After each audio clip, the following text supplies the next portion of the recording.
बच्चों यहाँ पे देखें कि यहाँ पे मेरा सवाल यहाँ पे छूट गया था, ठीक है। तो यहाँ से फिर स्टार्ट करते हैं। तो उसने पूछा था 7 अंकों की सबसे बड़ी और सबसे छोटी संख्या का अंतर निकालो। 7 अंकों की सबसे बड़ी भी होनी चाहिए, सबसे छोटी भी होनी चाहिए। तो मैंने यहाँ लिख रखा है 7 अंकों की सबसे बड़ी ये संख्या रही है, यानी कि 7 अंकों की सबसे बड़ी, यानी कि सबसे बड़ी संख्या 1 अंक की 9 होती है, तो 7 अंक की, तो 7 बार 9 लिख देंगे हम, तो 7 अंकों की सबसे बड़ी संख्या हो जाएगी। फिर उसके बाद में 7 अंकों की सबसे छोटी संख्या पूछी थी, तो 7 अंकों की सबसे छोटी संख्या ये हो जाएगी, ठीक है। ऐसे लिखते हैं। अगर 2 अंकों की कोई सबसे छोटी संख्या पूछिए तो कितनी हो जाएगी पता है? 2 अंकों की सबसे छोटी संख्या 10, 3 अंकों की सबसे छोटी संख्या कितनी 100, और 1 अंकों की सबसे छोटी संख्या 0, ठीक है। तो इसी प्रकार से अब उसने बोला है कि बड़ी संख्या जोड़कर योगफल लिखो। 6 अंकों की सबसे बड़ी संख्या जोड़कर उनका योगफल लिखो। तो 6 अंकों की, अब इसका हम निकाल लेंगे तो कितना निकल के आया था मेरा, इतना निकल के आया था, ठीक है। तो अब इतना निकल के आया, तो इतने में अब उसने बोला कि 6 अंकों की सबसे बड़ी संख्या जोड़नी है, तो 6 अंकों की सबसे बड़ी संख्या ये रही। 6 अंकों की सबसे बड़ी संख्या क्या हो जाएगी, 6 बार 9 लिख लेंगे हम, ठीक है। उसके बाद उसको जोड़ देंगे, तो जोड़ने पर उसका योगफल इतना आएगा, तो यही आपका आंसर हो गया, ठीक है। अब क्वेश्चन नंबर 5 को देखते हैं। क्वेश्चन नंबर 5 है आपका, क्या कह रहा है, 2 संख्याओं का योगफल इतना है और एक संख्या उसकी इतनी है, तो दूसरी संख्या बताओ, ठीक है।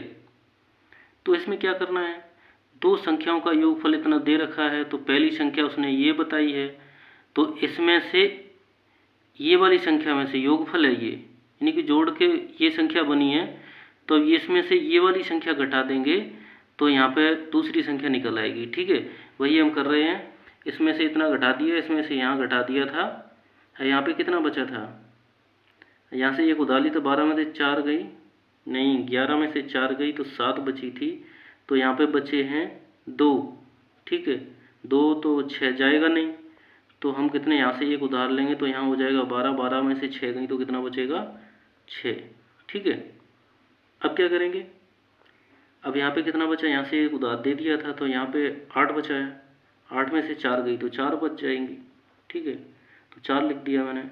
अब यहाँ बचा कितना है, यहाँ पे आपका बचा है, यहाँ पे उधार दिया था, नहीं दिया था, तो 6 में से 8 जाएगा, नहीं जाएगा, तो यहाँ से एक उधार लेंगे, तो 16 में से 8 जाएंगे तो 8 बचेंगे।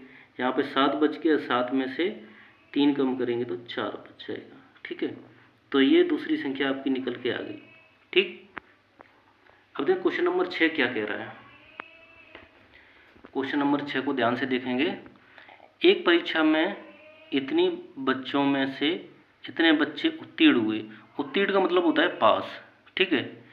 कुल बच्चे इतने हैं, तो इतने में से इतने पास हो गए, तो बताओ कुल कितने बच्चे अनुत्तीर्ण हुए, ठीक है। यानी अनुत्तीर्ण का मतलब है तो फेल, ठीक। तो कुल एक परीक्षा में कितने बैठे हैं, एक परीक्षा में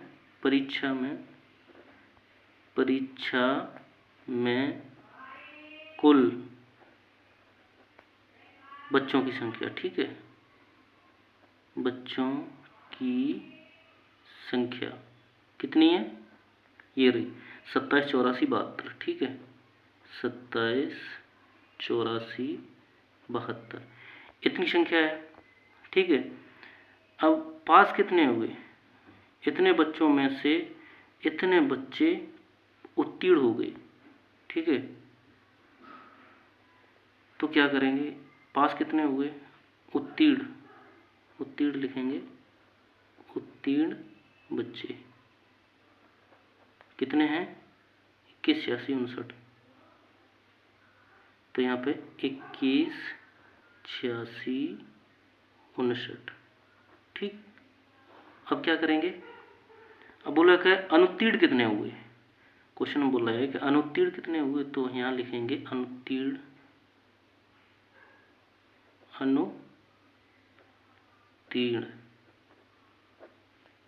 की संख्या, अनुत्तीर्ण की संख्या कितनी है यहाँ पे देखेंगे। इसमें से क्या करेंगे, इसको घटा देंगे इसको, ठीक है। तो देखते हैं, तो 2 में से 9 जाएगा नहीं, तो 12 में यहाँ से एक उधार लेंगे, 12 में से 9 गई तो कितनी बचेगी 3, ठीक है। अब यहाँ से इसमें कितने बचे, यहाँ पे यहाँ उधार दे दिया तो 6 में से 5 गया, 1 बचा। अब यहाँ 4 में से 6 जाएगा नहीं, तो यहाँ से उधार लेंगे, 14 हो जाएगा। 14 में से 6 कम करेंगे तो कितना बचेगा 14, 8, यानी कि 8 बच जाएगा। 14 में से 6 कम करेंगे, ठीक है। अब क्या है, यहाँ पे 7 बचा है, तो 8 जाएगा नहीं 7 में, तो यहाँ से एक उधार लेंगे। 17 में से 8 कम करेंगे तो कितना बचेगा 9। अब यहाँ कितना बच गया 6, 6 में से 1 कम करेंगे तो 5 बचेगा, और 2 में से 2 जाएगा नहीं, ठीक है। तो यहाँ 0 आ जाएगा, यानी कि इतने लोग फेल हुए हैं, ठीक है। इतने लोग फेल हुए हैं। अनुत्तीर्ण मतलब फेल होता है, और उत्तीर्ण का मतलब होता है पास, ठीक है।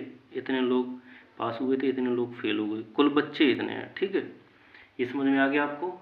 अब लास्ट सवाल बचा है आपका, सवाल नंबर 7, तो वो भी देख लेते हैं, ठीक है।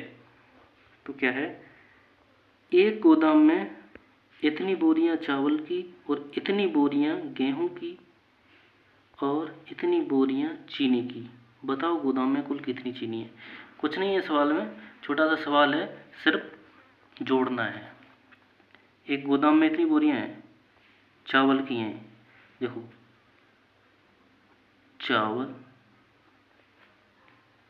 की कुल बोरी, जैसे लिख देना बोरियां कितनी हैं 50, 65, 37, 50, 65, 37, ठीक, इतना लिख दिया। अब इतनी बोरी गेहूं की हैं, तो यहाँ गेहूं लिख दो, गेहूं, ठीक। गेहूं की कितनी है, ये रही 24, 68, 136, 136, 68। इधर से इसलिए लिखा मैंने, पीछे से इसलिए लिखा क्योंकि यहाँ पे कोई अंक ज़्यादा हो गया, तो देखेंगे यहाँ पे 68 लिख गया, फिर 24, उसके बाद 24, ठीक है। इतनी बोरियां गेहूं की हो गई। अब देखेंगे चीनी की बोरियां कितनी हैं, चीनी की भी देख लेते हैं। चीनी की कितनी है 24, 32, 435, 24, 32, 435, ठीक। अब पूछेंगे चीनी की कुल बताओगे गोदाम में कुल कितनी बोरी है, तो गोदाम